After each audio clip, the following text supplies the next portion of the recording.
अस्सलाम वालेकुम dear students, कैसे हैं आप? ठीक है सब? हाँ जी, आज हमने unit 11 noise in the environment का लास्ट टॉपिक करना है, एडवर्बियल क्लॉज। एडवर्बियल क्लॉज हम पहले भी कर चुके हैं। अब हमारी बुक पेज नंबर 120 पे एक एक्टिविटी गिवन है जिसमें आपसे उन्होंने एडवर्ब्स की काइंड पूछी हैं। ठीक है, बताएं कि सेंटेंस एडवर्ब ऑफ टाइम है, प्लेस है, मैनर है, रीज़न है या फ्रीक्वेंसी है। सो उस टॉपिक को अंडरस्टैंड किए बगैर आप एमसीक्यूज़ को सॉल्व नहीं कर सकते हैं। ये भी आपका ऑब्जेक्टिव पार्ट है। ऑब्जेक्टिव पेपर में ऐसे ही एमसीक्यूज़ आते हैं। एडवर्बियल क्लोज का आपको पता लग गया। अब एडवर्ब्स एंड इट्स काइंड के बारे में हम पढ़ते हैं। देखिए जी, एडवर्ब क्या होता है ये हम बहुत डिटेल में डिस्कस कर चुके हैं। एडवर्ब होता है it add something to the meaning of a verb या मॉडिफाई अ वर्ब। वर्ब के मीनिंग में इजाफा करने वाला वर्ड एडवर्ब कहलाता है या मॉडिफाई करता है ये एक वर्ब को। क्लियर? इसकी काइंड्स देखें, adverb of manner, adverb of time, adverb of place, reason, frequency and adverb of degree. इसके अलावा भी बहुत सी हैं, आपका मेन कंसर्न इन्हीं के साथ है, सो मैंने इन्हीं को हाईलाइट किया है। मैं एक यहाँ पे जुमला लिखती हूँ।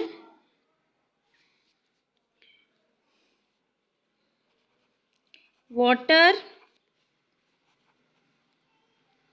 फ्लोज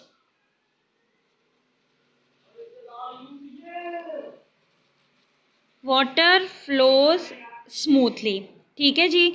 अब यहाँ पे वाटर हमारा सब्जेक्ट है, फ्लो बहना है, वाटर फ्लोज। मैं जस्ट इतना ही आपको बताती हूँ, वाटर फ्लोज पानी बहता है, तो भी आपको जुमले का मीनिंग समझ आ रहा है। लेकिन मैंने मज़ीद फ़्लो के मीनिंग में इजाफा कर दिया कि पानी किस तरह बह रहा है, स्मूथली, स्मूथ वे में।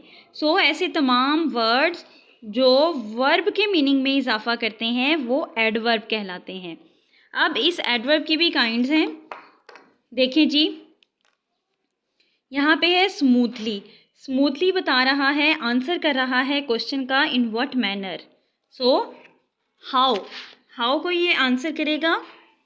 एडवर्ब ऑफ मैनर हमेशा आंसर करता है हाउ, कि कोई चीज़ कैसे है।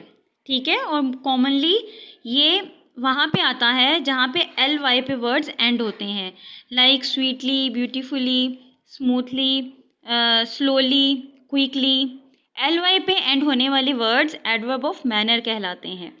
हमेशा अगर एडवर्ब है और आपने उसको फाइंड किया इन व्हाट मैनर, आप फाइंड करना चाह रहे हैं और वहाँ पे क्वेश्चन का आंसर मौजूद है हाउ का, तो वो एडवर्ब ऑफ मैनर होगा। आगे है adverb of time.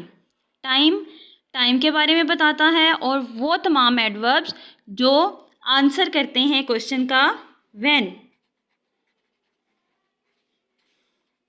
When does it take place. ठीक है, वो एडवर्ब ऑफ टाइम होते हैं।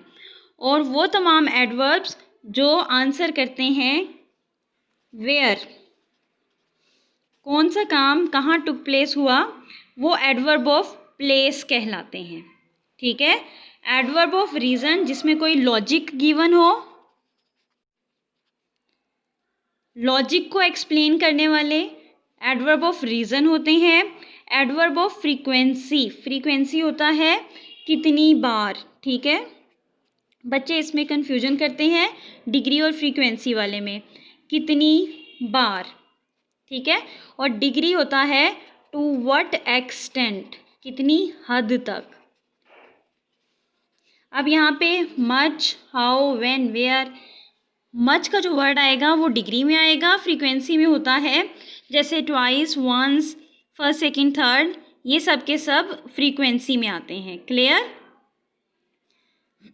यहाँ पे गड़बड़ नहीं करनी। फ्रीक्वेंसी होता है कितनी बार और डिग्री होता है टू व्हाट एक्सटेंट, किस हद तक।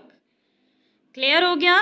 अब आपको मैं ऑब्जेक्टिव दिखाती हूँ जिसमें आपने बताना है कि given sentence adverb of manner है, टाइम है, प्लेस है, रीज़न है, फ्रीक्वेंसी है या डिग्री है। हाँ जी, बुक पेज नंबर 120 है। लिखा हुआ है read the following sentences and tick the right adverbial clause given in bracket. First sentence है the train left the station as Asad arrived. As Asad arrived the train left the station. अब बताएं जी, adverb of place है या adverb clause of time है? Asad arrived ये किस चीज़ का answer कर रहा है? How? No. When? Where? Where का भी नहीं है। व्हेन क्या है? एज असद अराइव्ड, और व्हेन का आंसर हमेशा करता है एडवर्ब ऑफ टाइम। ठीक है, सो ये बना एडवर्बियल क्लोज ऑफ टाइम। आगे, you can put it wherever you like. Wherever you like. अब वेयर एवर है adverbial clause of place, adverbial clause of reason. Wherever answer करता है where, कहाँ पे, और ये हमेशा प्लेस को शो करता है। So this will be an adverbial clause of place.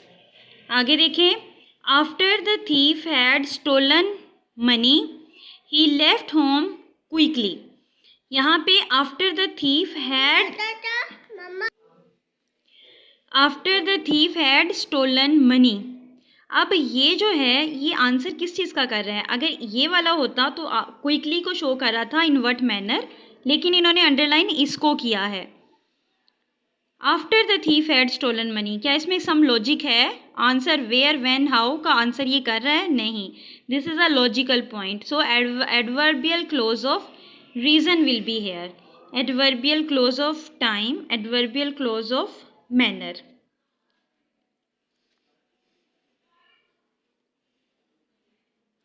हाँ जी, देखिए जी, after the thief had stolen money he left home quickly. Adverbial clause of time या एडवर्बियल क्लोज ऑफ मैनर। यहाँ पे एडवर्बियल क्लोज ऑफ टाइम आएगा क्योंकि after का वर्ड आ गया, आफ्टर का वर्ड इसको शो कर रहा है। लेकिन अगर हम यहाँ पे ही लेफ्ट द होम क्विकली, उसने घर को कैसे छोड़ा, क्विकली के साथ अगर हम आंसर करते हैं, क्विकली को अंडरलाइन करते हैं, तो ये एडवर्बियल क्लोज ऑफ मैनर बनेगा क्योंकि क्विकली हाउ को आंसर करता है और how adverbial clause of manner में आता है। ठीक है, सो इस चीज़ को अब दोबारा जहन में रखिएगा। आगे है, he was very pleased that you have passed. Adverbial clause of place या एडवर्बियल क्लोज ऑफ रीज़न। वो बहुत खुश हुआ कि आप पास हो गए। अंडरलाइन वाला वर्ड है, लॉजिकल सेंस दे रहा है, so it will be an adverbial clause of reason. आगे देखें, he failed because he did not work hard. ये तो लॉजिकल सा आंसर है, so it also will be an adverbial clause of reason. Clear? Okay जी, आज का lecture complete हुआ।